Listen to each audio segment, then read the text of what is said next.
欢迎观看老爸的时光。今天咱们用黑豆、黑米、黑芝麻来做一道桃酥饼干，也是老爷子自己研究的一种吃法。不但有桃酥饼干酥脆的口感，再加上黑米本来就很香，芝麻又增香，那做出来的这道桃酥真的好吃到停不下来。首先是咱们准备140克的黑豆，140克的黑米，还有50克熟的黑芝麻。如果家里有磨粉的机器就自己磨成粉，或者是去稍微大点的农贸市场都有加工粮食的作坊，可以买一点现成的。自己做材料少，就把这3种材料都混在一起打就行。用到的黑豆和黑米都是生的，但是用到的芝麻需要炒熟，因为炒熟的芝麻做出来的糕点才出香。还有就是用到的黑米就用普通的类似于大米的那种就行，还有一种是属于糯米性质的黑米，那种就不需要了。那由于家用的机器磨的也不是特别细，所以打成粉之后需要再过筛一遍。做这款糕点肯定是磨出来的粉越细，做出来的口感越好嘛。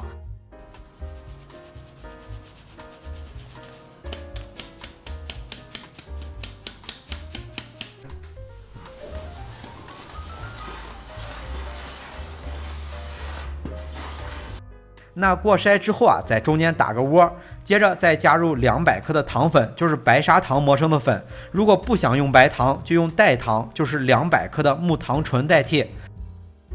接下来就再加入200克的食用油，3克的臭粉，就是碳酸氢铵，3克的小苏打，最后打入1个鸡蛋。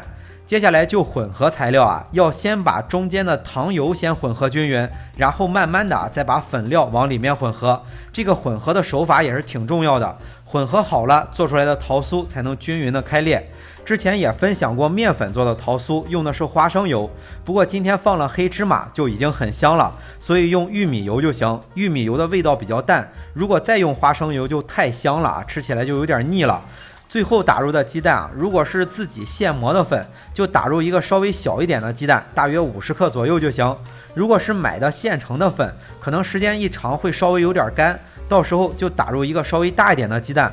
那至于糖，做这种老式的糕点放的都会多一点。想减糖的朋友，除非是有一定经验如果是刚开始做，建议还是按照这个配料来，因为桃酥和别的糕点不太一样，配料一改很容易做失败。实在是想减糖的话，或者是不想用糖，可以用木糖醇代替。那里面放的碳酸氢铵就是做这类的酥性饼干最好用的一种材料。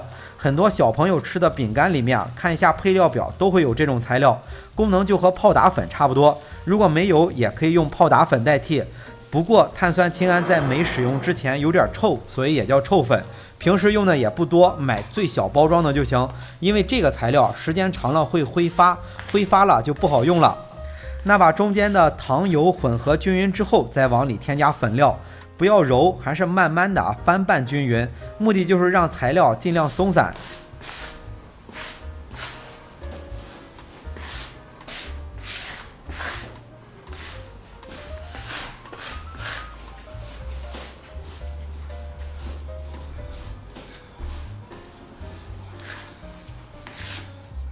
由于是自己磨的黑豆粉、黑米粉，刚混合好了之后会有点稀，需要静置上几分钟，让油都渗到材料里吸收一下。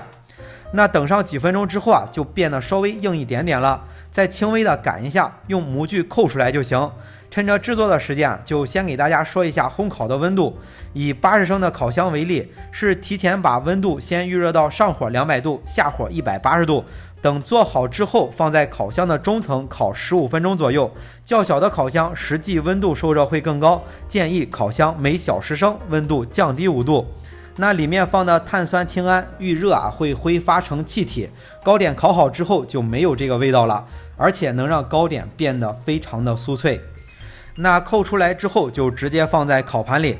刚才用的模具是直径4.5厘米的，没有的话就找一个瓶子裁剪一个。剩余的边角料重新整理，接着做，正好是做24个的，就是标准的40乘60的烤盘，一盘的量，中间的距离要放的稍微宽松一些。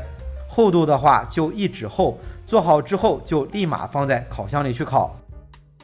烤好之后一定要放凉了再去拿，热着拿一碰就碎了。自己磨的粉啊还是稍微粗了一点，如果能磨得更细，做出来的桃酥会更好。不过自己磨啊，做出来的味道会特别香，就是糕点香酥的口感，加上米香的味道结合，好吃到停不下来。如果是想做面粉的桃酥，之前也分享过，喜欢的朋友也可以去看一下。面粉做的桃酥啊，开出来的花就比自己磨的这个粉啊要好很多了。好了，为了方便大家去记视频中所需要的材料，视频下方的备注栏或留言区有文字版的配料，有问题可以在留言区留言。大家如果喜欢老爸做的美食，记得帮忙关注点个赞，谢谢大家。那今天的这期美食到这里也就结束了，也祝大家生活愉快。